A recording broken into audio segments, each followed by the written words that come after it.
Hey everybody, this is the Sliders Review, and it's Women's History Month, and I'm here today to talk to you about Little Women, the 2017 BBC miniseries. So this was a British adaptation of Little Women, and it came out on the BBC, but it's also partnered with a PBS masterpiece. And I watched this. I knocked my camera over. I watched this a couple of years back on Amazon Prime. And I really enjoyed this miniseries.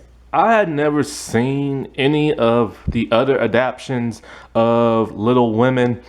I never saw the Winona Ryder one. I never saw the one with Emma Watson. So this was my first interpretation of it. The only time I've ever heard of this was on Friends when Rachel and Joey were fighting and she ruined the part about Beth.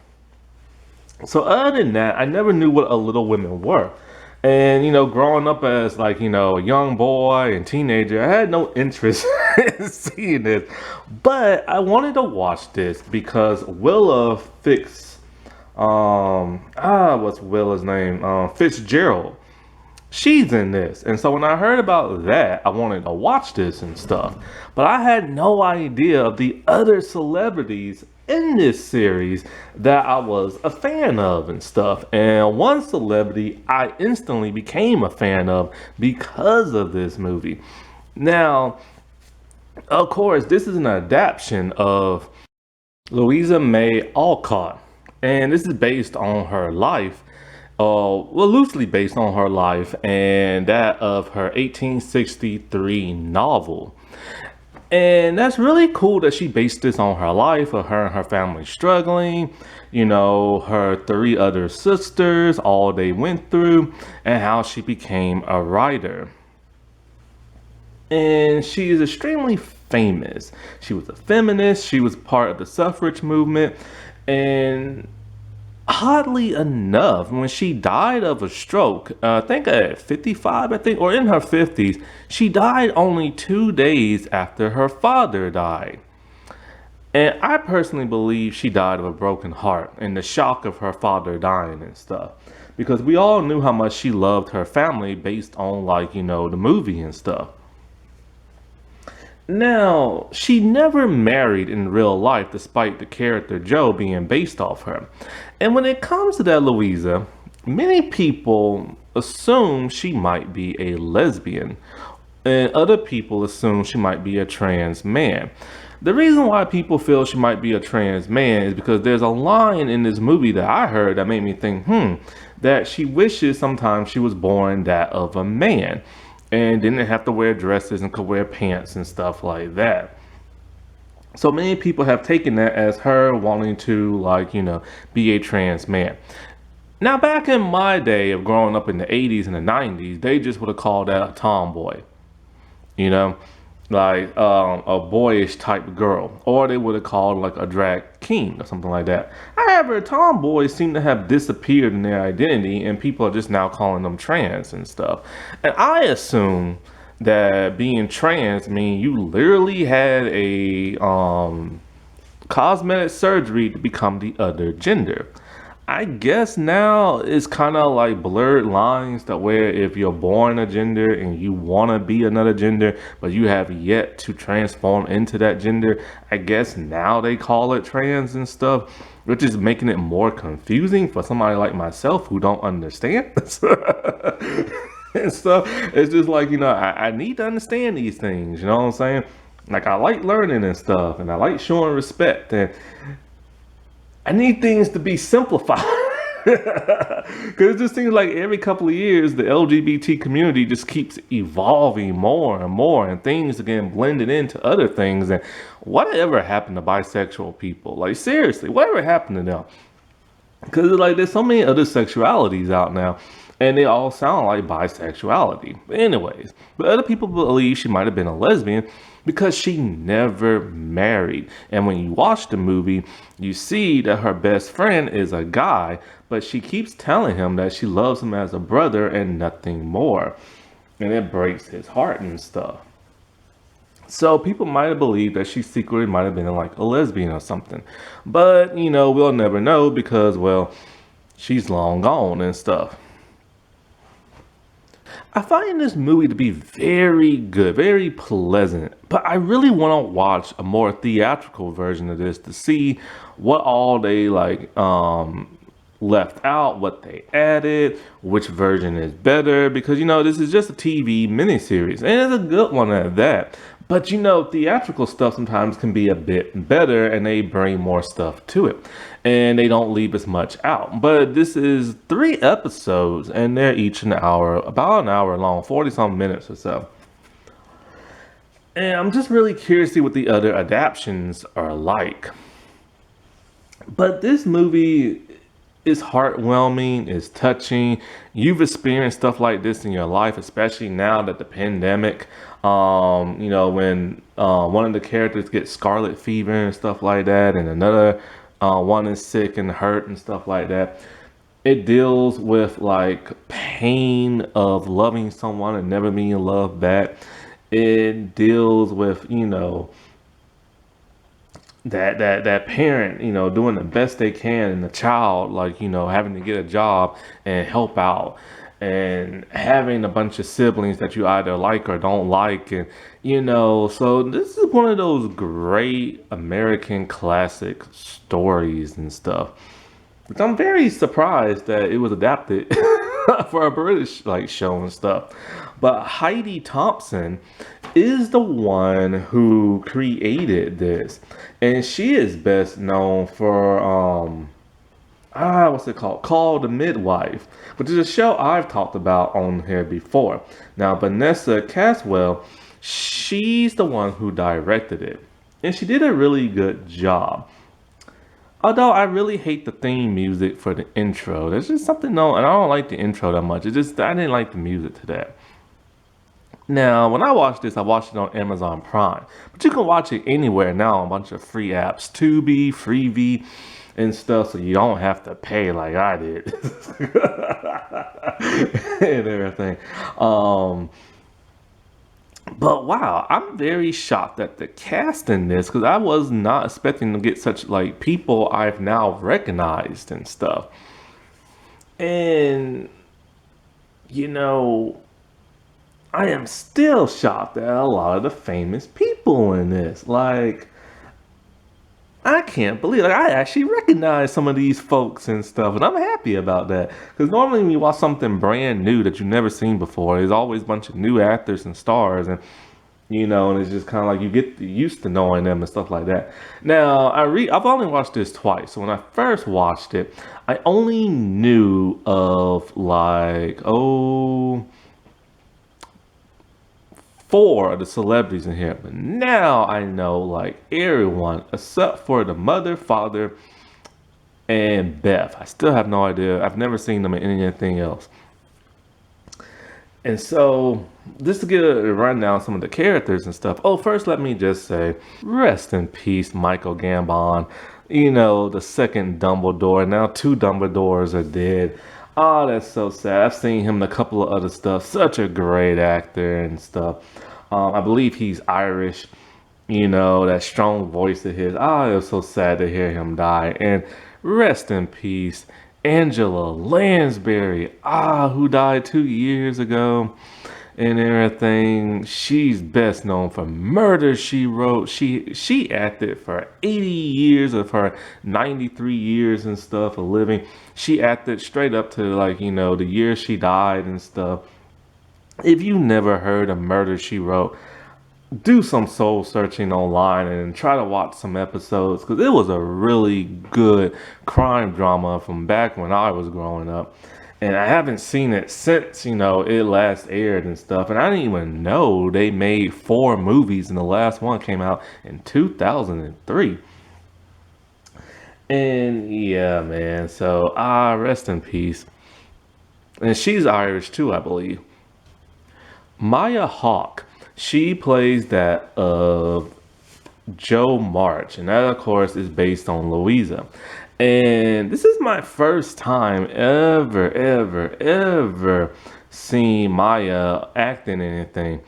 And I remember when I first watched this, I had no idea who she was at that time until I looked her up. And so when I watched it for a second time, all I can say is that, man, she looks so much like her mama.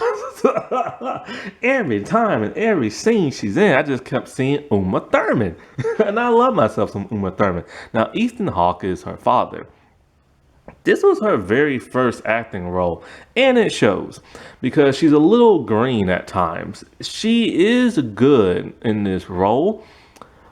Her best scenes are with that of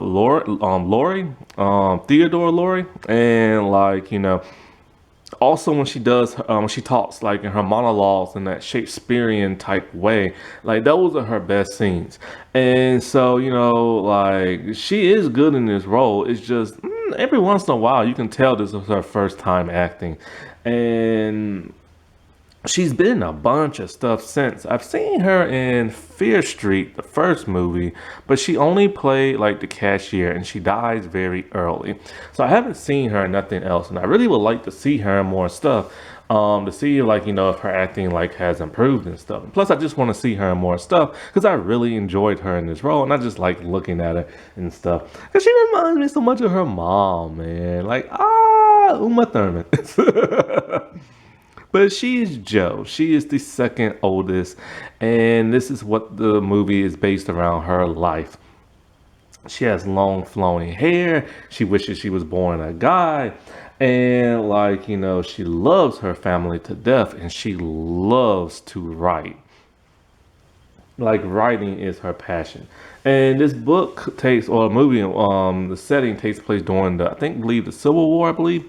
And so like she gets along with her sisters well, some more than others. And like her best friend in this movie is that of Theodore, who goes by the name of Laurie because he doesn't like the name Theodore. And I believe he lives next door. And those two instantly became best friends. And they are kind of like a love interest type thing in the movie, to where like they do everything together and they always look in each other in the eyes and that gaze, Z E type look, and like they're just smitten for one another. But things go awry when, of course, her father is ill, and like later on, her sister Beth becomes ill, and she has to, even though she's the second oldest, she acts like more like she is the oldest. Like that's how it's interpreted in like when you watch this movie and stuff. Because the actual older daughter, we really don't get to see much of her. Because this movie, when it comes to the sisters, it mostly revolves around that of Joe and Amy. And so Joe also gets pretty jealous of like her sisters, especially when it comes out of Amy at times and stuff, and a little bit of the older sister. And so like the whole Lori and Joe thing, you want them to get together. Like you're really hoping for that to happen. But sadly, it never does. Even though when he makes moves on her and kisses her and stuff, like,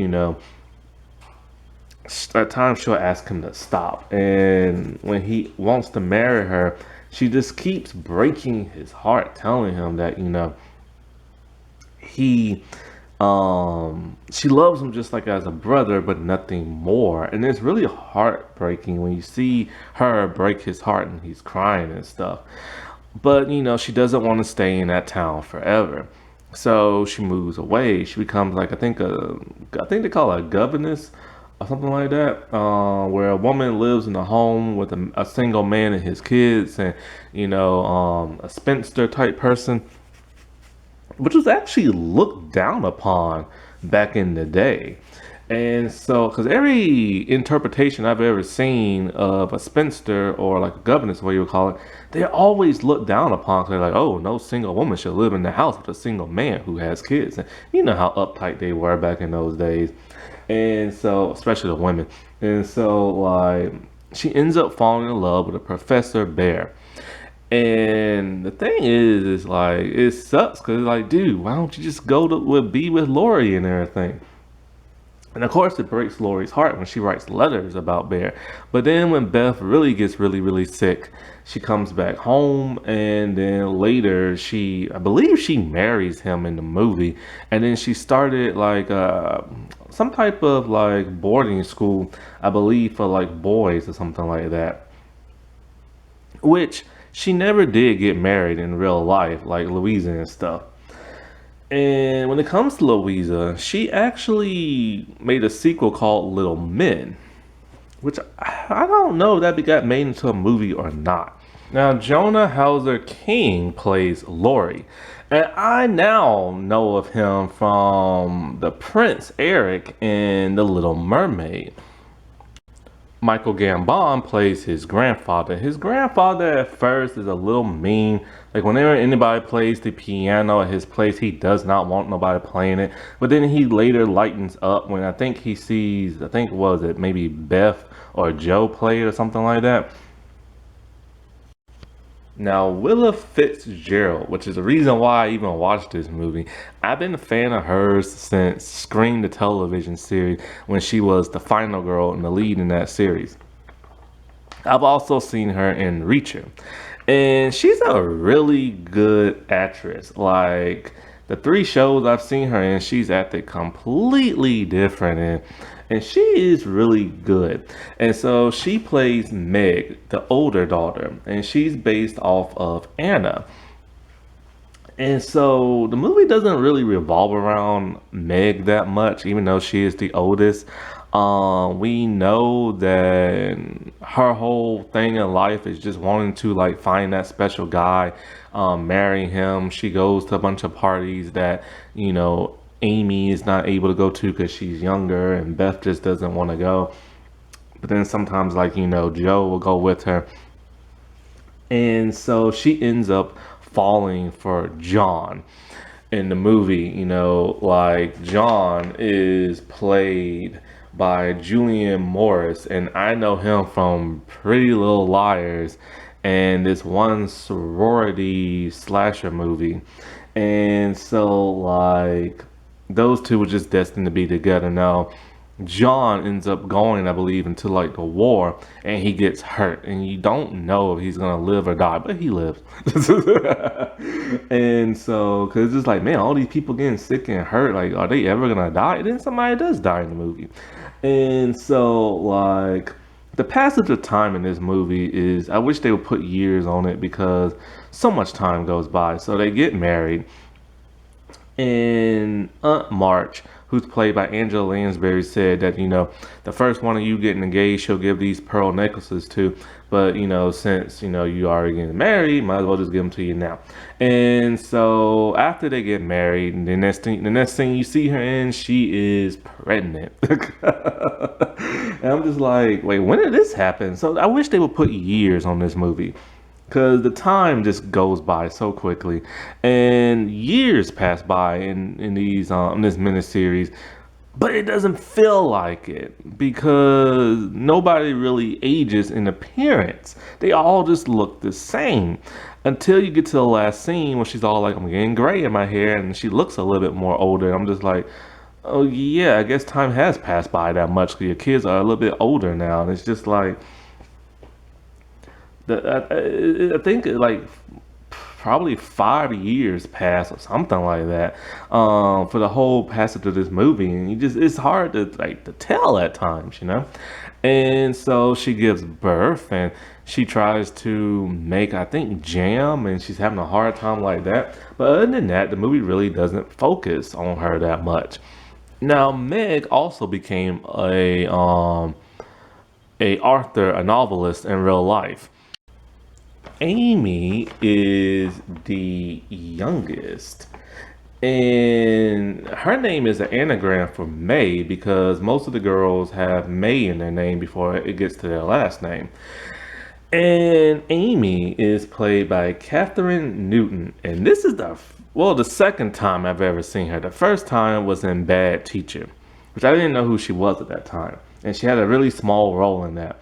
But this is the movie that caused me to be a massive fan of Catherine Newton.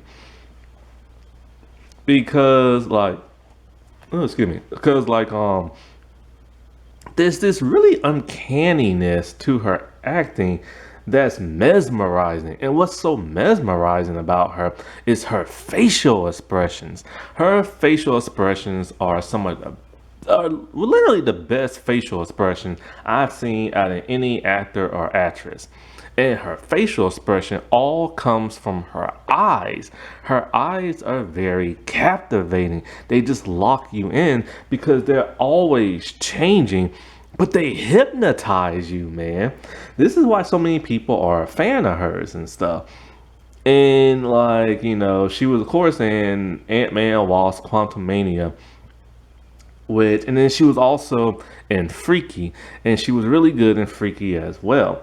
I really want to see her in Lisa Frankenstein. Like, I really want to see that movie because just the trailer alone, her facial expression and her eyes, like she just has this like juviance, buoyance to her.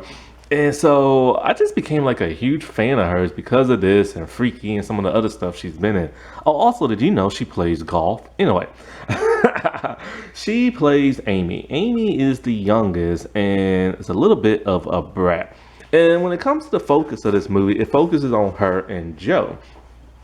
And so basically, since she is the youngest, she wants to accompany her older sisters when they go to parties and stuff, which they will not let her. But she takes it out on Joe more than that of, what did I say that the girl name was? Meg. I think because Joe was more forceful and stuff.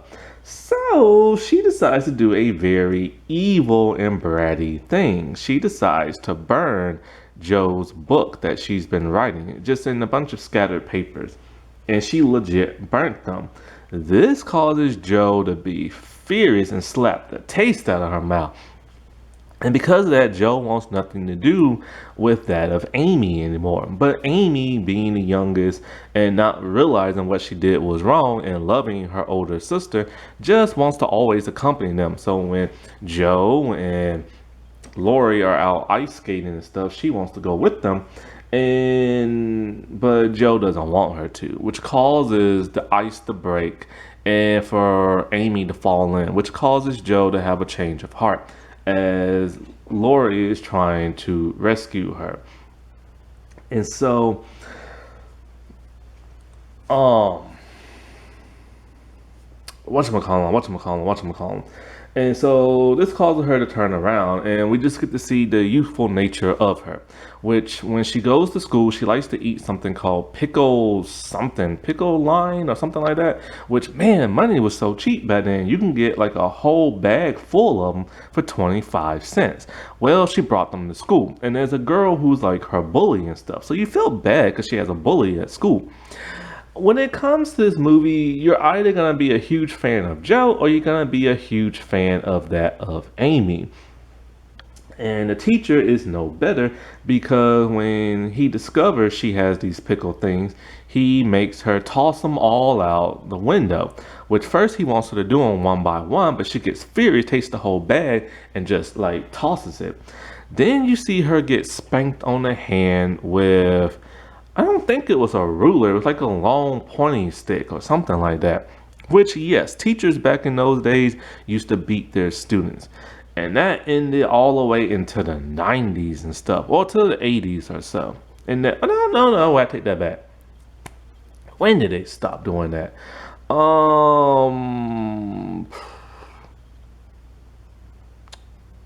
Early 1900s, I believe they stopped spanking students and stuff. So yeah, around the early 1900s or so, like that's when they stopped. Maybe 1920s or something like that. But I remember when I was a kid growing up in the 90s, they had stopped that until my high school decided to bring that back for some bizarre reason. But it wasn't the teacher who got to spank them. If you got in trouble at my high school, then the principal will call your parents and the parents will come to school and spank you. And I remember this one boy, ooh, he got it bad. He was one of those people who was scared of his grandparents because they were mean. And he was a nice boy who kind of went a little nutty in the head because of his upbringing and stuff. And I remember I was somewhere. I don't know why. I think I worked in the front desk or something like that. And I remember he was there. His grandparents came and they were old. And when he walked out of that room, boy, he had tears out his eyes and stuff. And so this causes Joe to be pissed at the teacher for spanking that of Amy. And Amy says she no longer wants to go to that school. And Joe's all like, you don't have to. Now, by this point in time, the mom had left to take care of the father, which I'll explain a little bit later. And so like, actually, I did explain that. And so like, whatchamacallem. So she's all like, you don't have to go. And this is back in those days where if you didn't want to go to school, you didn't have to, and you wasn't forced. Now you're forced to go. And so Joe goes to the school and she reprimands the teacher, and the teacher's all like, yeah, maybe he was wrong for doing what he did, and talking about how like Amy was his brightest student, and that's why he was so disappointed in her. Amy is the artist in the family, and she's really gifted at drawing even at a young age. And at one point when Beth gets scarlet fever, she has to go live with her aunt, and of course her aunt is played by Angela Lansbury, and she doesn't want to go there at all. She can't stand being there because she don't like being around old people, and she hates the parrot. When she's hanging around Lori, she makes him witness her will and everything, and talking about how like when she goes, she wants to give all her possessions to like this and that and this and that. And because she's the youngest, I don't know what made her think she would die before that of her sisters, but the whole Bethkin scarlet fever just made her realize stuff like that. So, anyways, at some point in time, the aunt wants her to go to Paris with her. And this makes Joe jealous. And so, like, she actually spends a great deal in Europe. Like, she goes everywhere from Ireland to London to Paris and stuff. And when she died in real life, that is where she was buried in France. And so while up there, she met Lori of all people. And because he can't have Joe, he decided, hey, I'm gonna have Amy, even though she is much younger. They fall in love, they get married. This makes Joe a little jealous and stuff because it's like, how could he go for the sister and everything? And so they have kids when they get older and stuff like that. Now, in real life, May, or as I should say, well, it's Abigail. Abigail is actually her first name, but May's like the second and stuff. But Abigail became an artist, of course, when she got older, but she did get married. But it's not to that of Lori. Lori is based on another person in Louisa's life. Just like how Bear is an amalgamation of many different men in her life. Now, one thing I did briefly mention was that Joe's father, he was in the war as like a medic. And at one point in time, he got sick really bad, which caused a strain on their finances back home. It caused the mom to have to go and rush by her husband's side. And so, like, Joe decided she was gonna cut her long hair, which she loved so much, just so she can like get some more money and stuff. And when in the movie it's shown that her hair color is not very flattering, and it would have to be dyed and this and that, and to be turned into like a wig and everything. Really interesting how certain colors they value more than others. And Joe, I believe, is like a brunette, but kind of like a dirty blonde brunette. But when it comes to that of the mom is so sweet and caring. She never yells and shouts, except for one time when Beth got sick. And she always tries to keep it together. You always see her baking bread. And like, what is it?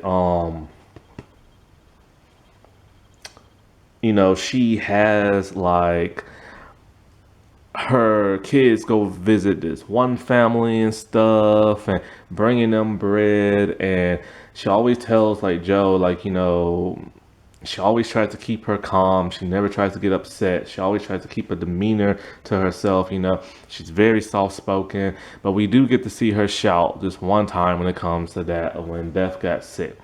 The father is a very nice and caring, kind man who's also a writer, and he's been working on his book for 20 years. And you can see some animosity and jealousy when Joe talks about, writing a bit more and wanting to finish hers and stuff like that. So Beth March is based off of Elizabeth Alcott, and she is played by, and I'm not sure how to pronounce her name. It's either Anne's or Anas Ellie, and I've never seen her in nothing outside of this. So I really would like to see her in more. Now, sadly, when it comes to Beth, who's supposed to be the most touching and heartbreaking sister of them all, because she gets sick. See, she's not the middle child, but she acts like the middle child. She's the third eldest, and we don't get to see much of her in the movie. At one point in time, it looks like she was trying to read something. It looks like she was kind of going blind. Then another time, she was gonna leave her home, and once she got to the gate, she got scared and didn't want to leave. And she doesn't like to go to the parties, and she doesn't like doing things like that. So we don't really know much about her, which is a problem I'll get into a little bit later. Now, she went to go visit this one family, and the parents weren't there, and she only saw the kids, and the kids were living in squanders, all living in the same bed. And she went to go get the baby because the baby was not breathing. Took him to the doctor, and I think the baby died. And so the doctor tells her, I have some bad news for you as well. She caught scarlet fever. Scarlet fever it has like this deterioration color on your tongue, like it looks like strep. It's kind of like this nasty pale stuff on your tongue with dots. It makes you very tired, very sick, and it is a really bad thing where Beth had like a high fever and everything, and so Beth is pretty much sick for the duration of the entire movie. And so she's sick so bad that her mom had to come back, leave her father, and come attend to her. And so, but then she got better and everything. And when she got better, we still don't see much of her. And so at some point in time, Joe mentions that she can tell something's wrong with Beth. Beth is like fading away, and she tries to talk to Beth about it, but Beth says she is not ready, as she cries and go back to sleep. And so at some point in time, when they're Joe wanted to make some more money so she can take Beth to like the beach or something like that. And so that's when she started working for Professor Bear. And while they're at the beach, and because they like stroking each other in the hair for whatever reason in the movie, it just calms both of them. And so Beth, as she's stroking Joe's hair and looking down at her, telling her I know you're smart, and you can tell that I don't have much longer and everything. You can tell that I'm fading away and I'm getting sicker as the years pass by and stuff like that. And Joe is really upset because she loves Beth, and talking about how she wishes she could help make her better and all this other stuff in the fight. But Beth knows her time is coming to an end. And so the family gathers around. Amy's not there because she's in Europe, and she sadly passes away. Now, the problem I have with Beth in this movie, and I don't know how it is in the other movies and stuff, is that the movie does not focus on Beth whatsoever. We don't know much about anything of Beth. She barely gets any screen time. So while you feel sad she is dying, it's hard to make a connection with her because we don't get to see her that much on screen, and we don't get to see her doing anything worthwhile other than trying to save that baby that later on died. So I really hate how they robbed us of, like, the whole death experience, because if it's supposed to be such a traumatic and traumatizing thing, then it would have been nice to spend more time with her and get to know that character a whole lot more than what we knew of her. Because I felt sad, yeah, because she had scarlet fever and all this other stuff. But I honestly just didn't care, because I don't care nothing for the character, because they barely made her like, a